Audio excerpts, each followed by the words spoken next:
Welcome to Dr. Nasar Shahid's series of neck pain, and in this series actually I want to describe all those issues which a patient should understand before treating his or her neck pain. Naturally, neck pain could be very disabling, and there are so many people who are suffering from this neck pain and they go from doctor to doctor.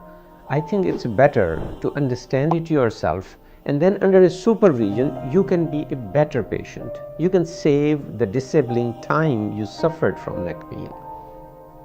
Now today let's talk about the medications. Naturally, simple anti-inflammatory medication, simple Tylenol, Advil.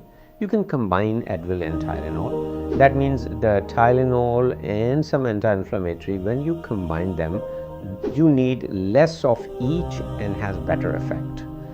But still, these medications are not addictive or habit forming.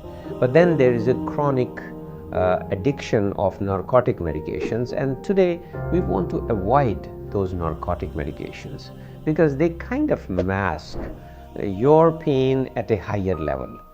It's better to avoid them. But if the pain is very severe and continuous, it's better to break the pain cycle with few of those medications.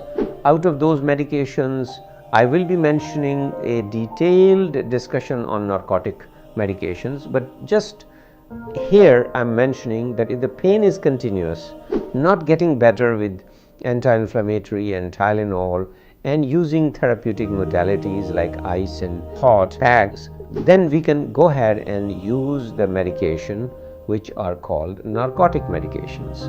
Now, out of narcotic medications, two that are famous, and they are Schedule 4. Now, as we go in scheduling downward, it becomes more stronger, it becomes more addictive, it becomes more supervised by different agencies of the government. So tramadol and Tylenol with codeine are Schedule 4 medications. We can use it to see if the pain is a little better and the pain cycle is broken. The idea is not to fix the problem. The fixing the problem will come with other dimensions. But breaking the pain cycle, that is the main role of medication injection.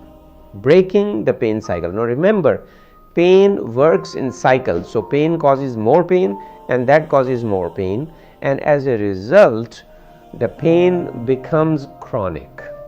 Now this is how I explain to my patients that the function of nerve is to carry the message to the brain that there is something wrong. This message has to be unpleasant and emotionally very driven, because otherwise we will not pay attention.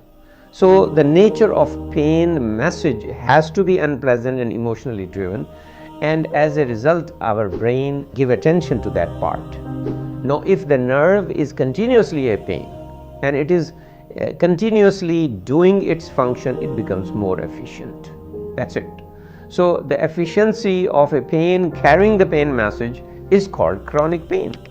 That's simple. And the threshold for something to cause pain goes down. So as a result, instead of 50 Newton, now on 5 Newton, you get the same pain. So basically, when we say that we want to prevent acute into chronic, we want to break the pain cycle. We want to stop the pain messaging to the brain continuously.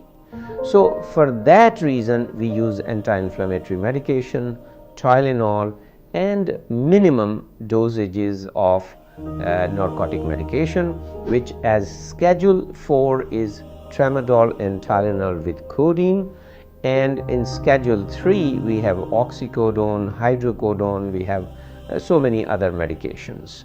But we want to use them very sparingly and to break the pain cycle for few days so that the nerves get time to be healed.